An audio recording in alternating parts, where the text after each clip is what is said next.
This is a farming guide for Pokemon Unite, and we're going to answer questions like, when should I farm, fight, or go to objectives? When should I be hitting a power spike rather than going into a particular fight? And when should I be going into a fight depending on when my team has or doesn't have Unite moves? We're going to consider a variety of different roles, and we're also going to try and get a good understanding of how experience works in Pokemon Unite. So if you find this video useful whatsoever, consider being a subscriber, drop a like on the video, and hopefully, most importantly, you get some value from the video. First things first, we're going to have a look at how experience works. I'm going to timestamp this, so if you want to skip over it and just get to the gameplay of the different roles farming in Pokemon Unite, I will absolutely do that. But first things first, let's get an understanding of how experience works in Pokemon Unite. Continuing on with this farming guide, let's have a look at experience and get a real kind of understanding of how experience works and how we can maximize and optimize gaining experience in Pokemon Unite, because essentially that's the whole point of farming. Farming gives you experience, experience gives you levels, levels generally gives you the win because you're more powerful than your opponent.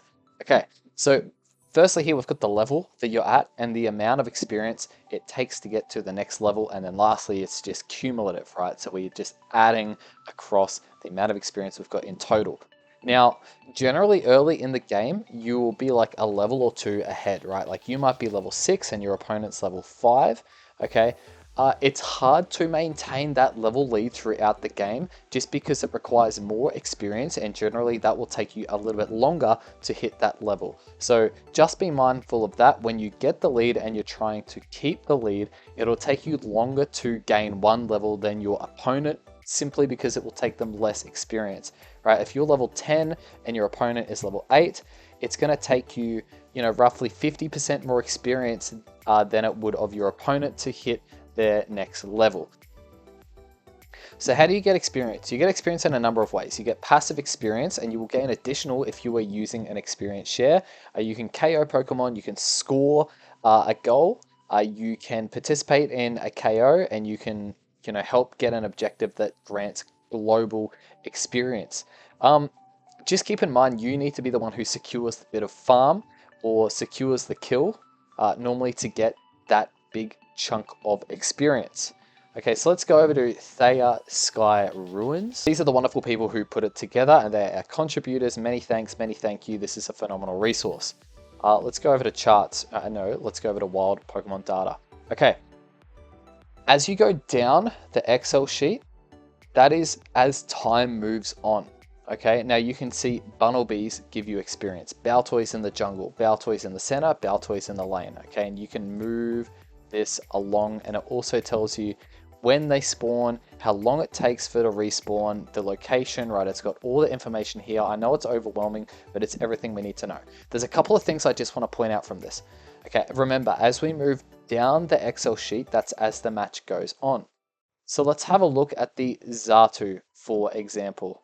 The Xatu will give you experience, right? It gives you 250 flat experience regardless of when you kill this thing in the game. So I thought that if you killed it past 9 minutes 45, then it gives you more experience, but I don't believe that that is true. Let's go Baltoys, for example.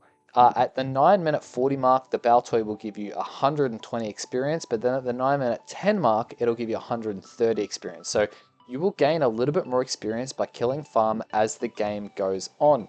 That's one thing to note there, right? The other thing I want to note is just how much experience you get. So in Indeedee, roughly, let's say at the 8 minute 40 mark, will give you 180 experience. Consider the birds, right? The big bird gives you 220 and the little birds give you 87 each. So if you mow up all of those birds, which is the Swablues and the Arterias, you're going to get what? That's going to give you 4 times that is what, like 350 experience, plus that, which is like 570 experience. That's a lot of Indeedees. So be at the birds, they give you a good chunk of experience. And guys, don't leave the Arteria on half health, right? Like, this is my pet peeve. When we play solo queue or duo queue, people just kill the 4 Swablues and move on. It's like, dude, take an extra 4 seconds, not even, depending on who you are, and kill the Altaria. It gives you a big spike of experience. Don't be lazy. That's a lot of experience, right? If we go back to here, 250 experience. Like if you're at level 10, you know what? That's like early on in the game. You'd be like, here, that's like a third of your experience bar, right? So it's just little stuff like that to be mindful of. But have a look at our Reggie, Rock, Ice, and Steel. This is experience for your entire team. Really, really nice. We want to get this. Have a look at Rayquaza. Rayquaza gives you such a big amount of experience. So these objectives, especially your bottom objective, you think about it. Let's say you hit it at, you get 200 experience for 5 people. That's 1,000 experience for securing that objective. 1,000 experience accumulated, right? That's a lot, okay? That's why you want to rotate to your bottom objective. So this is a resource that is very valuable. Let's keep kicking along with understanding our experience. When you kill a like an enemy, you will get experience, right? However, this is one thing you've got to be aware of this, okay? There is a modifier, okay? If you are behind in levels, you will get a percentage more experience, right? So let's say you're 4 levels behind, you will get 150 extra experience from that particular kill.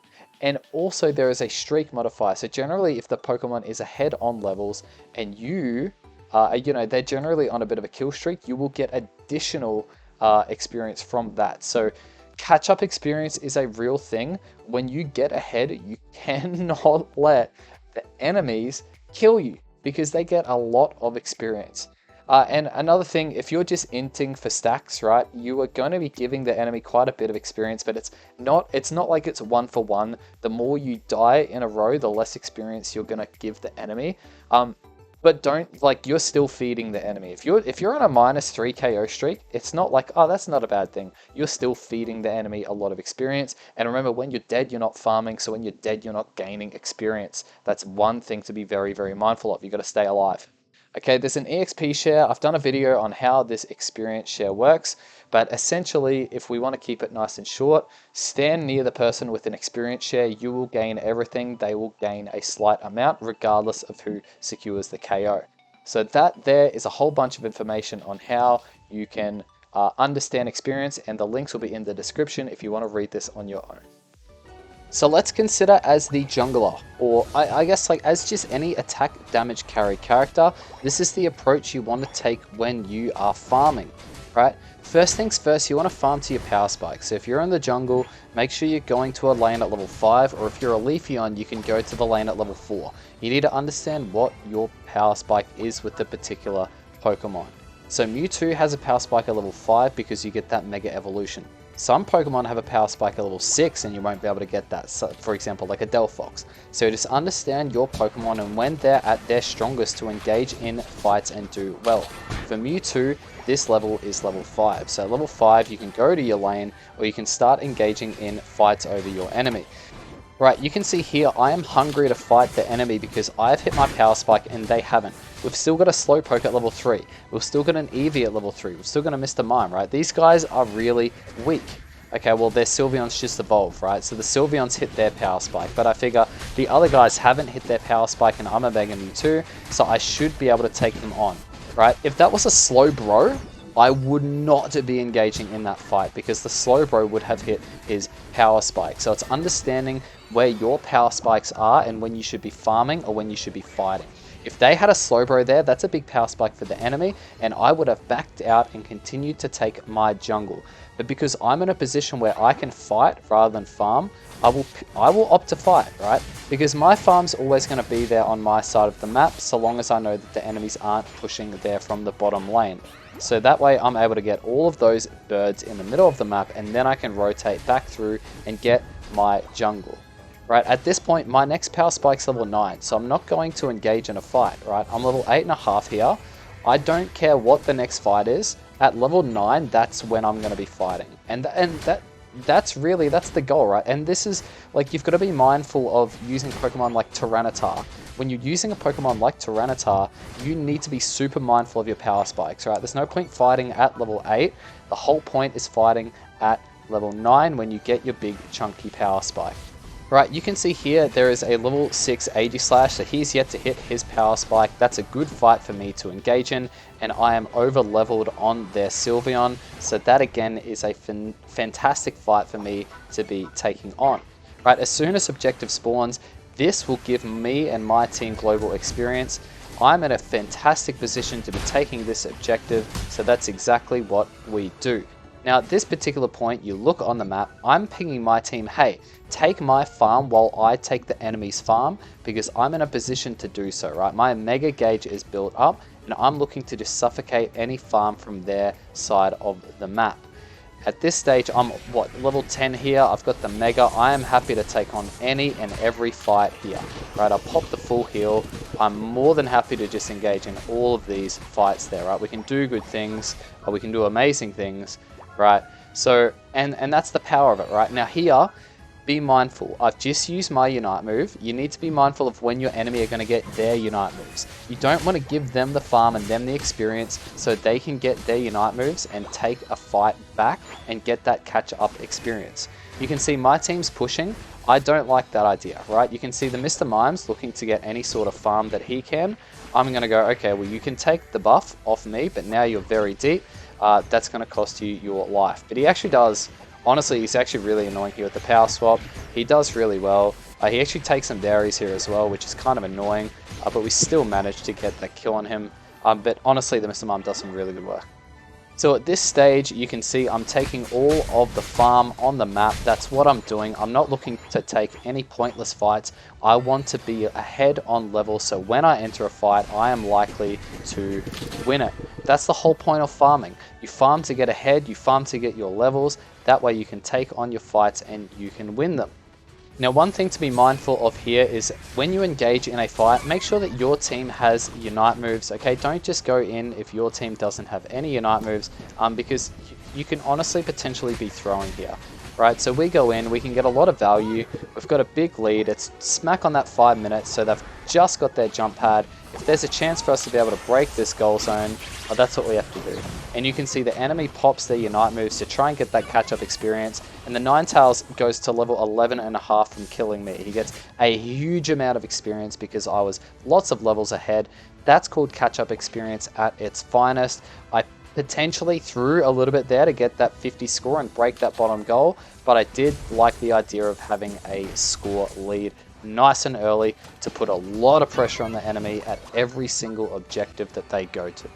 Okay, but that's the general thing, right? You can see here my buffs are up. There's no point going near that objective. Okay, you want to maximize your time. There's only 10 minutes in the game. You rotate back through to your buffs, right? You farm. You stay ahead, right? Have a look at, again, no one on my team has a Unite move right now, so there's no point engaging in a fight. It's 4 minutes. You farm up, you get those Unite moves, then you venture towards that top objective to try and get some value out of it. Whether the value is securing the objective and then taking the enemy farm. Our Greedent gets a score in, which is honestly really good, but all I'm doing is I do not want the enemy to get any farm for free. I do not want them to be able to catch up, right?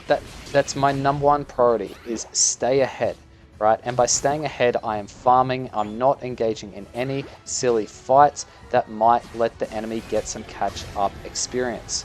Right, that's the #1 thing, and this is when you're playing your attack damage carry, right? You're jungling Pokemon. Let's talk about the preparation for the Ray fight. You want to farm as much as possible to hit a particular power spike. Going from level 13 to 14 is big, and going from level 14 to 15 is even bigger. Don't take any pointless fights on. Make sure you're farming to get your Unite move if you need to get that, but also consider a power spike. If you're close to 11 to 12, go farm and become level 12. If you're close from level 12 to 13, go farm, get that level, right? I saw my jungle was up, and the first thing that was on my mind was hit level 15, because that is very important. So you go and farm to get level 15. Now let's consider a game where you are playing a supporter or a defender and you've got an experience share on, because this you take a different approach to farming when you're playing this particular role. It's important to understand how your teammate wants to be farming, which is pretty much the same as what I did in the Mewtwo gameplay, but in this particular gameplay, you've got an experience share. The most important thing to understand with the experience share is you need to be in the vicinity of your teammate, because if you manage to secure a farm, you can see I secured the farm there, but all of the experience funneled to my Eevee. right? Every single bit of it, even though I secured it. Okay, that's very, very important. Even if you secure the kills on enemies, all of the experience funnels into your teammate. So playing this supporter role, the role of getting the experience is to help funnel your teammate. It's not to get your big, it's not to get you leveled up, right? Your supporter, your defender, you're helping your teammate, right? You're going to have a few little power spikes here. So level 4 is a big one for Eldegoss. So I'm glad that my Sylveon understands that, because he lets me get all of that farm to myself. Right, at this particular point, you are just standing with your team for the rest of this game, right? Now, we understand that we need to be rotating to the bottom lane, because that bottom objectives gives us a lot of global experience for the team, and your job as a supporter is to make sure that your team is getting that experience, and you're doing that the best you can, which is helping your team get the bottom objective.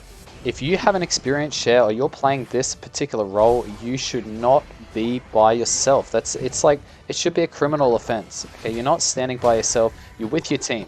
If your team wants to go in really deep and, int, which is like, playing suboptimally to feed the enemy, you have to try and get them out of that situation, right?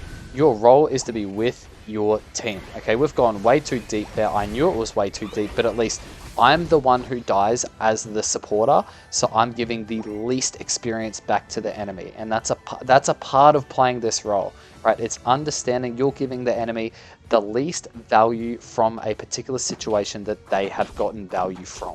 Okay, but your top priority is make sure you can try and get this bottom objective. The enemy have kept people up, so we're in a 2v, or should be in a 2v5 bottom, but if you have a look at the map, we've got 2 people not really doing much, so we're kind of just praying that we are able to get this secure here. You can see I'm doing some B pressing, and we get the objective, right, which is really good, so woohoo.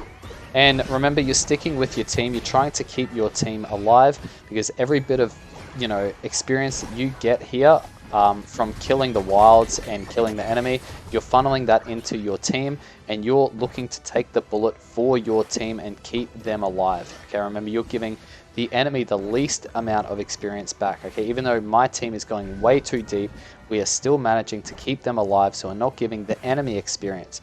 Because remember, for every bit of experience you don't give the enemy, it's like essentially winning farm over them.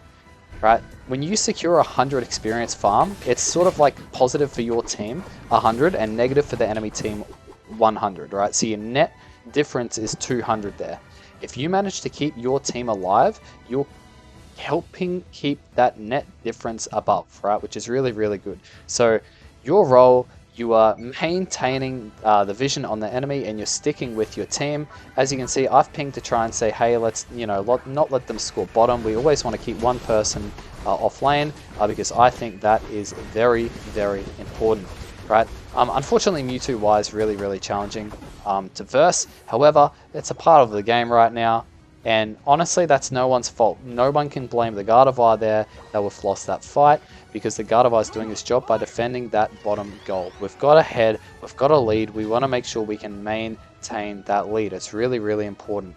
And you've got to see the importance of sticking with your team here, right? My big power spike at level 9 here was huge. I'm able to help defend this objective, defend this goal zone with my teammate and keep him alive. I can see that the enemy start to engage some of the Unite moves. I try to get away, but the bean look comes out, and really here we want to make sure that we can try and get this objective. So we're trying to maintain our positioning over the enemy, we're trying to utilize some resources out of them, but ultimately we're trying to stay healthy, right? Which is what we're doing, right? So we're looking to heal our team, we're looking to take as much damage as we can, but we're, mostly ideally looking to keep our team alive. So as you can see, the Sylveon goes quite deep here, and it's my job to try and keep the Sylveon alive. So I hit the Pollen Puff on, he manages to keep himself alive.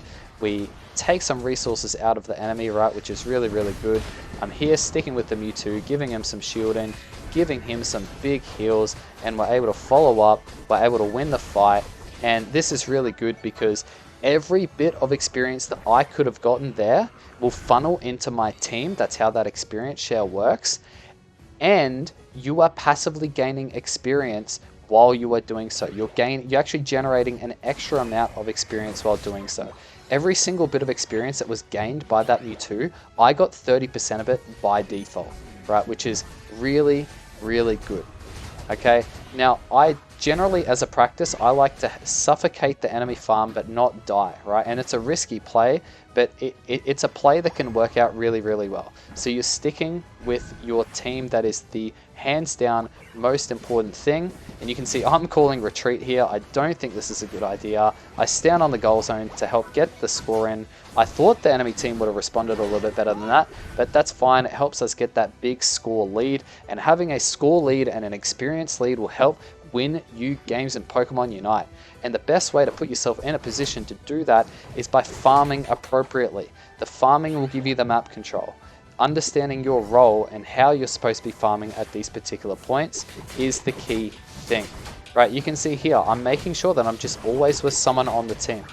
Now, in preparation for the Ray fight here, you can see I'm not going to be hitting my level 12, so the next most important thing for me is to be in position with my Unite move, ready to go with my team. Now, I'm playing the supporter role, so it's really, really important that I make sure that my team stays alive, I'm keeping them healthy, and I'm maintaining my eyes on our Mewtwo. Right, that's my top goal. Okay, I can see my Sylveon goes in, so I try and keep them alive. I can see my supporters going in, so I try and keep them alive. I use that Unite move to try and get as much value as possible, hitting the most people on my team, giving them the most healing. But my eyes are looking at the health bar of my teammates and who's going in, who needs the help, who needs to, stay alive, right? And then we get 3 dead. I look to just pressure and get some score into their main goal, right? Their Mewtwo comes out, and I know I'm going to be able to get away here. Right, this is the beauty of Eldegoss with that Pollen Puff. You take the reduced damage and you heal yourself, and you can give yourself some shielding, which is really, really powerful. Right, you're also maintaining a good amount of vision on the enemy when you're dragging them away. I can see that my team at the moment is still pretty healthy, so I'm looking to put myself in a position that I can get near the team again and also maintain myself healthy. Right, which is one of the best things about Eldegoss, is that you can be healing them from a distance, but then when you're close to your full health, you can start tanking some of the damage. Right, it's a high skill cap Pokemon. It's really, really good in that sense. But the whole theme stays the same. You're looking to stay with your team. Right, you can see if you're in a position where you've got a score lead and you've got an experience lead, you aren't stressed about that Rayquaza. Right, you're really not stressed about the Rayquaza. You're looking to kill their team, go up closer into, I guess, the enemy's area, and then after that, you're just putting score in, and then you're kiting back. You're kiting back out. Right, so I'm doing a little bit of a dance here at the end there, because we're happy, we get the win. Right, we play it really well, but we were only in the position to play that Rayquaza fight in such a way because we farmed throughout the game. We did amazing work, and we were able to get a score lead and an experience lead by farming correctly and appropriately with our team.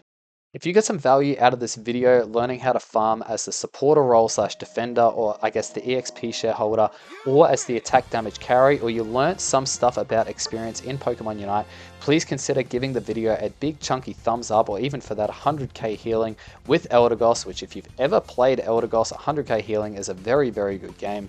Give the video a thumbs up, consider being a subscriber, and thank you for watching if you've made it this far. Have a very good day.